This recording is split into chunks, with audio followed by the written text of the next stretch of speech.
नमस्कार मित्रों, अनंत कथा सागर चैनल में मैं डॉक्टर आदित्य पाराशरी आपका फिर स्वागत करता हूं और महाभारत कथा की श्रृंखला में अगली कथा को लेकर प्रस्तुत हूं। भीम को 10,000 हाथियों का बल प्राप्त कैसे हुआ, कहां से हुआ? क्या दुर्योधन को भीष्म से पांडवों से बचपन से ही बैर था? पांडव पुत्र धृतराष्ट्र पुत्र के साथ ही खेलकर बड़े हो रहे थे। भीमसेन खेल में ही धृतराष्ट्र के सभी पुत्रों का मान मर्दन कर देते थे, हर खेल में जीत जाते थे। भीमसेन कभी कौरवों को पकड़कर छिप जाते, कभी उनको बालों से पकड़कर उन्हें एक दूसरे से टकरा देते। पानी में वो धृतराष्ट्र के 10 पुत्रों को इकट्ठा करके पानी में गोते लगवाते और जब अधमरे हो जाते तो उनको वो छोड़ते थे। जब कौरव पेड़ पर चढ़ते तो भीम उसको हिलाकर, जैसे फूल झाड़े जाते हैं, उन बच्चों को गिरा देते थे।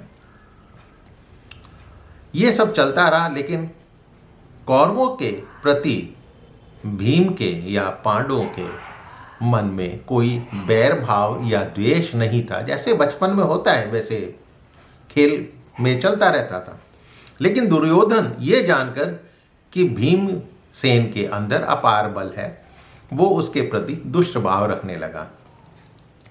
दुर्योधन भीम के अनिष्ट करने के मौके की तलाश में ही लगा रहता था, और जैसा कि पूत के पांव पालने में ही नजर आ जाते हैं, उसने एक बार गंगा तट पर जल विहार करने के लिए ऊनी और सूती कपड़े के विचित्र विशाल घर तैयार करवाए और वहाँ पर तरह तरह की भोजन सामग्री बनवाई, सारी तैयारियाँ कहीं।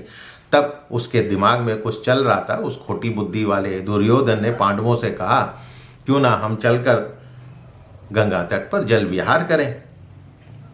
पांडवों ने दुर्योधन की बात मानकर वहाँ पहुँच गए। सब एक साथ भोजन करने लगे। दुर्योधन ने भीम के भोजन में एक कालकूट नाम का विष मिला दिया था। खा पीकर जब सब जल क्रीड़ा करने लगे, फिर थक कर सो गए। भीम के ऊपर विष अपना असर दिखाने लगा और वो निश्चेष्ट प्रतीत होने लगा। तब दुर्योधन ने उन्हें रस्सी से बांधकर गंगा जी के तट से नीचे गंगा जी में धकेल दिया। भीम बेहोशी की हालत में गंगा के तले में पहुंच गए और कैसे भी वो नागलोक में वहां पहुंच गए, जहां विषधरों ने उन्हें खूब डसा। उनके द्वारा डसे जाने से कालकूट विष का प्रभाव समाप्त हो गया था। भीम जाग उठे और अपने सब बंधनों को काट कर नागों को मारना उन्होंने शुरू कर दिया। तब कुछ नागों ने नागराज वासुकी को इस घटना के बारे में बताया, पूरा वृत्तांत बताया। तब नागराज आर्यक ने भी भीम को देखा। आर्यक पृथा के पिता शूरसेन के नाना थे। उन्होंने अपने नाती को गले से लगा लिया। भीम उनके नाती के नाती थे। वासुकी ने धनराशि देने की बात कही। तब आर्यक बोले, ये धनराशि लेकर बच्चा क्या करेगा? आपके संतुष्ट होने पर तो उसे उस कुंड का रस पीना चाहिए जिसके पीने से उसको 1,000 हाथियों का बल, 10,000 हाथियों का बल प्राप्त हो। तब वासुकी ने अपनी सहमति दे दी। भीम पूर्व दिशा में मुंह करके कुंड का रस पीने लगे। उन्होंने कुंड का रस पिया और सो गए। 8 दिन के बाद रस पचाकर वो उठे तो इस प्रकार उनको 10,000 हाथियों का बल प्राप्त हुआ। इसके बाद भीम स्नान करके शुद्ध हो गए।